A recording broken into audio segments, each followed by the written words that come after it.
Hello my YT family, कैसे हो सभी। मैं भी एकदम ठीक हूँ। आज सुनते हैं परी और खुशी की लव स्टोरी का 31 एपिसोड। लास्ट एपिसोड में जो काव्या है वो विक्रम को सारी बातें बता देती है खुशी और परी के रिलेशन के बारे में। और जो विक्रम है पहले तो चौंक जाता है, लेकिन काव्या अपने खुशी के भाई को समझाती है और खुशी का भाई मान भी लेता है, क्योंकि उन्होंने अभी कभी किसी से प्यार किया था जो कि उनसे वो प्यार छीन गया था, तो वो प्यार की कीमत बहुत ही अच्छे से जानते हैं। इसके लिए उन्हें खुशी के लिए परी को ढूंढना चाहिए, वो ऐसा सोचते हैं। तो वो दोनों तय करते हैं कि परी को किसी भी हालत में लाना है खुशी के लिए। तो इसीलिए ये लोग निकल पड़ते हैं परी को ढूंढने के लिए। अब सुनते हैं आगे। काव्या और जो विक्रम है वो काव्या की स्कूटी पे ये लोग निकल पड़ते हैं। विक्रम है आगे बैठता है स्कूटी चलाने के लिए और काव्या पीछे बैठ जाती है, और ये लोग फटाफट निकल पड़ते हैं परी के घर के रास्ते की तरफ। कुछ ही घंटों का, ज़्यादा दूर नहीं था उसका गांव, कुछ ही वक्त का इनका सफ़र होता है। हालांकि ये लोग रास्ते में देखते हुए जो भी पहचान के मिलते हैं उनसे पूछते हुए चलते रहते हैं, तो किसी से भी उनको कोई परी का पता नहीं चलता। और कुछ दूरी का सफ़र तय करने के बाद ये लोग परी के घर के सामने पहुंच जाते हैं। और जब वो लोग देखते हैं घर की हालत थोड़ी सी बिगड़ चुकी थी, क्योंकि जो परी के माँ बाप थे तो इस दुनिया में नहीं है, और परी भी कई महीनों से खुशी के घर रह रही थी। घर का ख्याल रखने के लिए कोई नहीं था। घर के जो बाहर का जो एरिया था थोड़ा सा बदल चुका था। मतलब अगर वहाँ पर अगर कोई रहता नहीं है जिस जगह पर, वो जगह खंडर बन जाती है। बस उसी तरह घर भी वैसे ही होने जा रहा था। तो देखता है विक्रम उतरता है, काव्या को बोलता है चलो काव्या आगे। तो काव्या बोलती है भाई ये जगह कुछ अजीब सी नहीं लग रही है। तो विक्रम बोलता है विक्रम थोड़ी सी मतलब अनचाही स्माइल फेस पर लाता है और बोलता है कि काव्या तुम्हें क्या बताऊँ, जब हमारे मामा मामी इस दुनिया में थे तो ये घर एक महल हुआ करता था। छोटा सा है लेकिन महल हुआ करता था। यहाँ पर खुशियाँ ही खुशियाँ हुआ करती थी, लेकिन उनके जाने के बाद ये घर की ऐसी हालत हो गई। तो काव्या बोलती लेकिन भाई किसी को तो यहाँ पर ख्याल रखना चाहिए था ना। तो जो विक्रम है वो बोलता है कि कौन रखेगा ख्याल बताओ, मेरे पापा तो तुम्हें पता है, और मेरी माँ हमारे हमारे परिवार में इतनी उलझी हुई है कि क्या बताओ तुम्हें। छोड़ो ये सब, परी को ढूंढते चलो। तो ये लोग जाते हैं घर के पास और घर को देखते हैं कि ताला लगा हुआ था। तो काव्या बोलती भाई यहाँ तो ताला लगा हुआ है। तो विक्रम बोलता है कि देखते हैं हम लोग, तुम उस तरफ जाओ मैं इस तरफ जाता हूँ। अब जो सुबह के 11 बज रहे थे ये लोग जब पहुँचे थे, तो ये लोग घर के चारों तरफ घूम के देखते हैं, कहीं कोई भी वहाँ नहीं था। और जैसे कि मैंने आपको बताया था जो परी का घर था वो खेती के बीच में ही था। उनका जो खेती थी उसके बीच में ही था उसका घर। तो जो रोड था वो थोड़ा सा दूरी पर था, तो उनको दूर दूर तक कोई नज़र नहीं आता है। तो विक्रम वहाँ पर बहुत ज़्यादा निराश होने लग जाता है, क्योंकि परी का पता वहाँ भी नहीं लग रहा था। तो विक्रम को देखकर जो काव्या है बोलती है कि हम भाई आप ऐसे निराश मत होइए प्लीज़, हम परी को ढूंढ रहे ना, मिल जाएगी परी। तो विक्रम बोलता है काव्या मुझे खुशी का बहुत ज़्यादा डर लग रहा है, परी नहीं मिली तो मेरी बहन का क्या होगा। मुझे परी को किसी तरह ढूंढना ही होगा और खुशी के पास लेकर जाना ही होगा। गॉड से परी कहाँ हो यार तुम, प्लीज़ वापस आ जाओ, खुशी को तुम्हारी बहुत ज़रूरत है। ऐसे वो अपने आप से बातें कर रहा था, अपने सर पे हाथ घुमा के अपने बालों को थोड़ी से मतलब निराशी में खींच रहा था और बोल रहा था। तो जो विक्रम को देखकर काव्या बोलती कि भाई प्लीज़ आप शांत रहिए, सब कुछ ठीक हो जाएगा, हम परी को ढूंढ कर ही रहेंगे, ओके, मैं आपके साथ हूँ, ठीक है। चलिए आसपास के गांव में हम पूछते हैं। तो ये लोग आसपास के गांव में जाने लगते हैं। थोड़ी दूरी पर और एक घर था खेती के उस पार। तो वहाँ पर जाकर मतलब जैसे कि परी के माँ बाप को सारे गांव जानते थे, क्योंकि जो उसके मम्मी पापा थे सबसे हंस मिलकर बोलते थे, सबसे प्यार से बातें करते थे। उनका जो नेचर था पूरे गांव में अच्छा लगता था। कभी किसी को घर से भूखा जाने नहीं दिया, कभी पैसा जाने नहीं दिया। तो सब लोग उनको पहचानते थे अच्छे से, सबकी मदद भी किया करते थे। सो उनको सारा जो गांव है वो जानता था। अब हर गांव में वैसे ही रहते हैं, गांव में जो लोग हैं एक दूसरे को बहुत अच्छे से जानते हैं। वैसे शहर में नहीं होता है। शहर में आपको पता है ना, आसपास क्या होता रहता है वो आसपास बाजू के लोगों को भी पता नहीं होता है, लेकिन वैसे गांव में नहीं होता है। गांव में दूर दूर के लोग बड़े पहचान के होते हैं। तो उसी तरह जो परी के माँ बाप को सारा गांव जानता था। तो विक्रम और काव्या हर तरफ जाते हैं जहाँ तक वो जा सकते थे, लेकिन वहाँ पे इन लोग को कुछ नहीं मिलता है, ना परी का ठिकाना मिलता है, ना कुछ उसका हिंट मिल जाता है। तो ऐसा करते हुए ये लोग को मतलब वहाँ पर 2 बज जाते हैं, ढूंढते ढूंढते 2 बज जाते हैं। अब इन दोनों को लग रही थी भूख, लेकिन विक्रम को तो वक्त का पता ही नहीं चल रहा था। अब विक्रम को ऐसा लगता है कि मेरे साथ एक बच्ची है तो मैं उसे भूखा कैसे रख सकता हूँ। तो जो विक्रम है वो काव्या को बोलता है कि बैठो स्कूटी पर। काव्या बोलती है भाई और हम ढूंढ सकते हैं, मैं आपके साथ और रुक सकती हूँ, आप टेंशन मत लीजिएगा, मैं घर पे बता कर आई हूँ। विक्रम बोलता है बेटा तुम्हें भूख भी लगी होगी ना। तो काव्या बोलती इट्स ओके भाई, बाद में खा लेंगे हम। विक्रम बोलते नहीं पहले खा लेंगे हम, चलो। तो गांव से थोड़ी दूरी पर एक छोटा सा शॉप था, मतलब वहाँ पर कुछ छोटी मोटी चीज़ें खाने की मिल सकती थी ऐसी। तो वहाँ पर विक्रम काव्या को कुछ खिलाकर फिर से ये लोग ढूंढने लग जाते हैं। और फिर ऐसे करते करते इनको परी को ढूंढते ढूंढते लोग को 5 बज जाते हैं। और भी सारे गांव में ये लोग ढूंढते हैं, लेकिन परी कहीं नहीं मिलती है। और फिर ये लोग को पता मतलब फिर ये लोग को महसूस होता है कि अब अंधेरा भी होने वाला है। और विक्रम नहीं चाहता था कि काव्या के घर पे कोई इश्यू हो। तो विक्रम बोलता है कि काव्या आई होप अभी हमें घर जाना चाहिए, क्योंकि अंधेरा भी होने वाला है और हम काफ़ी दूर है शायद घर से। तो काव्या बोलती है ठीक है भाई चलते हैं। तो विक्रम काव्या को लेकर घर जाता है। रास्ते भर विक्रम बहुत ज़्यादा परेशान होता है, सोचते रहता है कि अब मैं क्या करूं। उसी तरह काव्या भी परेशान होती है, क्योंकि अपनी फ्रेंड के लिए काव्या बहुत ज़्यादा परेशान थी। तो ये लोग जैसे तैसे घर पहुंचते हैं, मतलब काव्या को विक्रम जो है घर पहुंचा देता है। और विक्रम खुद किसी व्हीकल से घर आ जाता है, क्योंकि काव्या की स्कूटी थी। तो काव्या को वो स्कूटी के साथ भेज देता है घर, और खुद किसी व्हीकल के साथ घर आ जाता है। घर आने के बाद जो विक्रम की पत्नी है वो बोलती है कि जी आप आ गए, कैसी खुशी।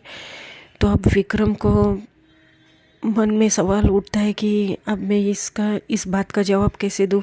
तो वो बोलता है कि मैं वो खुशी 1 मिनट ऐसा बोलता है अपनी बीवी से। और वो एक बार फ़ोन करके पूछ लेता है। अब विक्रम को ऐसा लगता है कि आज रात को माँ और पापा कैसे रुक सकते हैं, मतलब उनकी उम्र भी हो गई थी। तो जो विक्रम है वो फ्रेश होता है, खाना वाना थोड़ा सा खा लेता है, और फिर से वो कुछ रात के समय निकल पड़ता है। तो जो विक्रम की पत्नी बोलती जी आप अभी तो थोड़ी देर पहले आए थे, और मुझे कुछ आपका समझ में नहीं आ रहा, आप कर क्या रहे हो, हॉस्पिटल जाकर आए हो और माँ जी भी घर नहीं आई है, पापा जी नहीं आए हैं, तो अब इतनी रात को वो लोग घर कैसे आ सकते हैं। तो जो विक्रम है वो बोलता है कि प्रीति, कुछ बातें मैं तुम्हें बाद में बता दूंगा, मैं वो हॉस्पिटल नहीं गया था। तो जो उसकी वाइफ है बोलती है कि हॉस्पिटल नहीं गए थे तो आप कहाँ गए थे दिन भर, और वो काव्य भी तो थी आपके साथ। तो विक्रम बोलता है कि मैं वो तो विक्रम थोड़ा सा चुप हो जाता है। तो जो उसकी पत्नी है बोलती कि क्या हुआ जी, बोलिए, कुछ प्रॉब्लम है क्या, आप मुझे बता सकते हो, कोई बात हो तो विक्रम बोलता है देखो प्रीति, मैं तुम्हें बड़े विश्वास के साथ बता रहा हूँ, मैं और आई होप कि तुम मेरा विश्वास नहीं तोड़ोगी। तो प्रीति बोलती है कि जी बताइए ना, मैं पक्का मैं कुछ नहीं करूँगी। तो विक्रम बोलता है देखो, अगर मुझे पता चला कि तुमने ये बात घर में बताई है तो मुझसे बुरा कोई नहीं होगा प्रीति, क्योंकि मैं अपने बहन के मामले में कोई भी प्रॉब्लम खड़ी नहीं करना चाहता। तो जो प्रीति है वो बोलती कि जी बताइए ना क्या बात है, मैं किसी को नहीं बताऊंगी अगर आप चाहते हो तो। तो विक्रम बोलता है ठीक है, देखो मैं और काव्या परी के गाँव गए थे आज। तो प्रीति बोलती है परी के गाँव, मगर क्यों? तो विक्रम बोलता है अरे वो कितने 2 दिन से गायब है यार। तो प्रीति बोलती तो हो जाने तो गायब, हमें क्या, अगर उसको थोड़ी सी भी चिंता होती है अपने दोस्त की तो वो आनी थी, उसको आना था ना। तो विक्रम बोलता है कि देखो प्रीति, वो भी उम्र में खुशी के बराबर ही है, और हमें उल्टा उसकी चिंता करनी चाहिए थी कि वो लड़की गई कहाँ, वो 2 दिन से गायब है और किसी को कोई फ़र्क नहीं पड़ता। तो जो विक्रम की पत्नी है वो बोलती है कि जी हमारी खुशी का हम देखेंगे या फिर उसे ढूंढते घूमेंगे। तो विक्रम बोलता है देखो, परी भी हमारी कोई ना कोई कुछ लगती है, तो मेरा फ़र्ज़ बनता है कि मैं उसे ढूंढूं, मेरी कोई ना कुछ वो लगती है ना। तो प्रीति बोलती जी बात तो सही है, लेकिन पापा जी को गुस्सा आ जाएगा अगर उन्हें पता चलेगा तो। तो विक्रम बोलता है आ जाने दो गुस्सा, मुझे कोई प्रॉब्लम नहीं है, लेकिन मैं उस बच्ची को ऐसे तो अकेले नहीं छोड़ सकता ना। तो प्रीति बोलती तो पता चला उसके बारे में? तो विक्रम बोलता है नहीं, पता नहीं वो बच्ची कहाँ चली गई है और कोई ढूंढ भी नहीं रहा है उसे, और माँ तो उसकी बुआ है ना, वो भी सगी बुआ है, माँ भी उसका जिक्र नहीं कर रही है।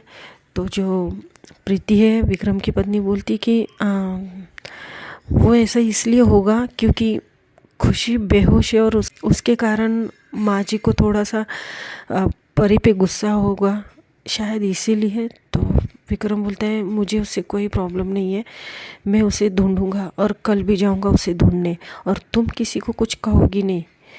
तो प्रीति बोलती ठीक है, लेकिन आप अपना भी ख्याल रखिए, आप ठीक से ना खाते हैं ना पीते हैं, और बार बार हॉस्पिटल कभी वो परी को ढूंढने, तो ऐसे तो आपकी तबीयत ख़राब हो जाएगी जी, आप सोचिए ना, हमारा भी छोटा बच्चा है। तो विक्रम बोलते हैं मुझे कुछ नहीं होगा, ठीक है, मैं मैं अपनी बहनों का साथ दूंगा। तो प्रीति थोड़ी सी सवाल की नज़रों से देखती है, लेकिन विक्रम वहाँ से उठकर चला जाता है। और फिर थोड़े देर में जो विक्रम है अपने पापा को फ़ोन करता है और बोलता है कि पापा सॉरी मैं वहाँ पर नहीं आ पाया। तो उसके पापा जो है बोलते तो तुम दिन भर कहाँ थे विक्रम, हमने तुम्हारा कितना इंतज़ार किया है, और ऐसे इस उम्र में तुम्हें अच्छा लगता है कि तुम्हारी माँ और मैं ऐसे परेशान होते रहे, थोड़ा तो तुम्हें कुछ समझना चाहिए था ना, तुम हॉस्पिटल में आ जाते, हम लोग को घर भेजते। तो विक्रम थोड़ी सी स्माइल करता है और सोचता है कि कितने मतलबी है पापा, और फिर बोलता है कि ठीक है पापा मैं आ जाता हूँ अभी, वो मेरा कुछ ऑफिस का काम था इसके लिए मैं नहीं आ सका, मैंने माँ से कह दिया था कि मेरा कुछ अर्जेंट काम है। तो जो पापा है बोलते कि देखो तुम जो भी करो जल्दी करो। और फिर ऐसा करके वो फ़ोन रख देते हैं और पीछे से जो विक्रम की माँ है वो बोलती कि जी आपने उसे बुलाया क्यों? अरे मैं रुक सकती हूँ, आप चले जाइए घर पर, मैं अकेले रुक जाऊँगी अपनी बेटी के पास। तो जो विक्रम के पापा है वो बोलते कि तो ये बात तुम्हें पहले ही बतानी चाहिए थी ना विक्रम की माँ, खामखा तुम लोग मुझे परेशान कर रहे हो। तो विक्रम की जो खुशी की माँ है वो अपने पति को देखने लगती है, बोलती क्या आपको आपकी बेटी के ज़रा भी परवाह नहीं है? क्या एक रात आप रुक नहीं सकते हो बेटी के पास? तो विक्रम खुशी के पापा बोलते देखो मैं रुक सकता हूँ, लेकिन मेरे भी कुछ जिम्मेदारियाँ हैं, मेरा भी कुछ काम है। तो विक्रम की माँ बोलती कि क्यों अपनी बेटी के लिए आपकी कोई जिम्मेदारी नहीं है? तो विक्रम के पापा बोलते कि देखो देखो शकुंतला, मैं इस अनजान जगह पे और हॉस्पिटल जैसे जगह पे मैं तुमसे बहस नहीं करना चाहता। मैं विक्रम को बुला रहा हूँ और मैं घर जाना चाहता हूँ। तो विक्रम की माँ बोलती कि उसकी कोई ज़रूरत नहीं है जी, मैं अकेले रह सकती हूँ और ये हॉस्पिटल है, यहाँ पर बहुत सारे लोग हैं, डॉक्टर है, सिस्टर है, सब है, आप चले जाइए, आप मेरी चिंता मत कीजिए। तो विक्रम के पापा वहाँ से गुस्से में अपनी पत्नी को देखते हुए चले जाते हैं। अब विक्रम की माँ ही अकेले रुक जाती है और जो विक्रम की माँ है वो विक्रम को फ़ोन करके बोलती कि बेटा तुम मत आना, पापा घर आ रहे हैं, मैं आज रात रुक जाती हूँ। विक्रम बोलता है माँ लेकिन आप कैसे, सब कुछ इमरजेंसी हुई तो विक्रम की माँ बोलती कि बेटा शुभ शुभ बोलो, कुछ नहीं होगा, कोई भी इमरजेंसी नहीं आएगी, हमारी बेटी ठीक है, एकदम ठीक है, और मैं अपनी बेटी का ख्याल रख सकती हूँ, तुम्हें मुझ पर तो भरोसा है ना बेटा? मैं माँ हूँ और एक माँ के जैसा ख्याल कोई नहीं रख सकता अपने बच्चों का। तो विक्रम बोलता है ठीक है माँ, आप रुक जाइए, लेकिन प्रॉमिस कीजिए अगर किसी चीज़ की ज़रूरत होगी तो आप कभी भी मुझे फ़ोन करोगी। तो विक्रम की माँ बोलती ठीक है बेटा। तो ऐसा करते हुए फिर जो विक्रम है फ़ोन रख देता है और कुछ घंटों में विक्रम के पापा भी घर पहुंचते हैं। और विक्रम को रात भर वैसे भी नींद नहीं आ रही थी, क्योंकि एक तो उसकी अपनी छोटी बहन जो अस्पताल के बिस्तर पे थी, और दूसरा और ऊपर से परी जो है मिल नहीं रही थी, और दूसरा ये कि उसकी माँ अकेले हॉस्पिटल में रुकी थी। तो विक्रम के दिमाग में बहुत सारा कुछ चल रहा था, सोच रहा था, उसको ज़रा सी भी नींद नहीं आती है, वो बस ऐसे पड़े पड़े आंखें बंद करते हुए लेटा हुआ था, क्योंकि उसको पता है अगर उसकी बीवी को थोड़ी सी भी हलचल महसूस हुई तो उसको सवाल कर कर के उसको परेशान करेगी। इसके लिए वो शांत पड़ा हुआ था, ताकि उसकी बीवी को पता ना चले कि वो उसे नींद नहीं आ रही है। तो विक्रम सोचते सोचते उसकी भी आँख सुबह सुबह लग जाती है। अब हम कुछ साल आगे चलते हैं दोस्तों, जैसे कि एक बड़ा सा कमरा, उस कमरे में कोई खूबसूरत लड़की लेटी हुई है और उसके आसपास बहुत सारे लोग हैं, और जो वो लड़की है उसकी आंखें खुली है, लेटी हुई है, मतलब वो सोई नहीं थी, उसकी आंखें खुली है, वो सारी चीज़ें महसूस कर सकती है, लेकिन वो बोल नहीं सकती, हिल नहीं सकती और अपनी फीलिंग्स को जता नहीं सकती। तो रात के कुछ 12 बज जाते हैं। उस लड़की की माँ, उसका भाई और जो कि उसका जो 9 साल का भतीजा है वो भी होता है, और सारे लोग जो है वो खड़े रहते हैं। और कुछ 11:58 हो जाते हैं, तब उस लड़की के सामने ये सारे लोग आ जाते हैं। तो ये लोग सिर्फ 2 मिनट का वेट कर रहे थे, और जो उस लड़की की माँ है वो बोल रही थी कि बेटा बस अब 2 मिनट। तो जो छोटा बच्चा होता है, 9 साल का लड़का, बोलता है मेरी जो ये बुआ है ना, दादी बहुत स्ट्रांग है, वो देखिए, अब हम लोग सारे उनको विश करेंगे तो वो कैसी स्माइल करेगी। तो जो उस लड़की का पिता है वो उस बच्चे पे कंधे पे हाथ रखते हैं, बोलते हैं हाँ बेटा, ज़रूर ऐसा होगा और मुझे पूरा विश्वास है तुम्हारी ये बात, तुम्हारी जो ये बुआ है वो सुन रही होगी। और फिर ऐसा करते हुए 2 मिनट हो जाते हैं, घड़ी में ठीक 12 बजते हैं और सब लोग बड़े ज़ोर से गाना गाने लगते हैं और गाने के साथ वो क्लैपिंग भी कर रहे थे। और वो गाना ये गाते हैं, happy birthday to you, happy birthday to you, happy birthday dear Khushi, happy birthday to you. जी हाँ, वो जो लड़की लेटी हुई थी वो थी खुशी, जिसका 24th बर्थडे था। अब खुशी 24 ईयर की हो चुकी थी। सब लोग क्लैप करने के बाद रुक जाते हैं क्योंकि खुशी की जो आंखें हैं वो नम हो चुकी थी। जैसे कि मैंने आपको कहा, वो सारी बातें सुन सकती थी, महसूस कर सकती थी, लेकिन उसकी वो जो फील करती है वो अपनी फीलिंग किसी को जता नहीं सकती थी और किसी से कुछ कह भी नहीं सकती थी, ना ही अपने शरीर को मूवमेंट कर सकती थी अपने शरीर की। तो बस उसकी आँखों से, दोनों आँखों से पानी गिर जाता है। उसको बहुत कुछ कहना था, उसको उठ के खड़े होना था, सबको हक करना था और सबको थैंक यू भी बोलना था बर्थडे विशेस के लिए, लेकिन वो ऐसा कर नहीं सकती थी। उसकी जो आंखें थी, अब जैसे कि उसकी उम्र अब 24 हो चुकी थी, बहुत ही ज़्यादा खूबसूरत हो गई थी अब खुशी। उसकी जो आंखें थी वो बस किसी का इंतज़ार कर रही थी, लेकिन वो ये बात किसी को बता भी नहीं सकती थी। और जैसे कि उसका बर्थडे था तो सब लोग उसके लिए क्लैप करते हैं सारे।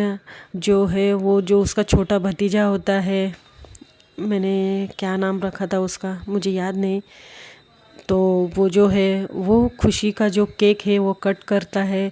सारे लोग एक दूसरे को केक खिलाते हैं और जो छोटा बच्चा है वो खुशी के पास जाता है, खुशी के जो लिप्स होते हैं उसके ऊपर थोड़ी सी केक की क्रीम लगाता है और बोलता है हैप्पी बर्थडे बुआ, आप कब ठीक हो जाओगे बुआ, मुझे साथ खेलना है, आपसे बातें करनी है बुआ। जब से मैंने होश संभाला है मैंने आपको इस बिस्तर पे ही सोया हुआ देखा है। बस ऐसे बोलते हुए वो बच्चा थोड़ा सा रोने लग जाता है। तो जो वो बच्चे का बाप है वो जाता है अपने बच्चे के पास और बोलता है बेटा देखना, अब तुम ऐसे इसी तरह से बुआ से बात करते रहोगे ना तो तुम्हारी बुआ एक दिन ज़रूर तुमसे खेलेगी, देख लेना। और ये बुआ का भी वादा है और तुम्हारे पापा का भी।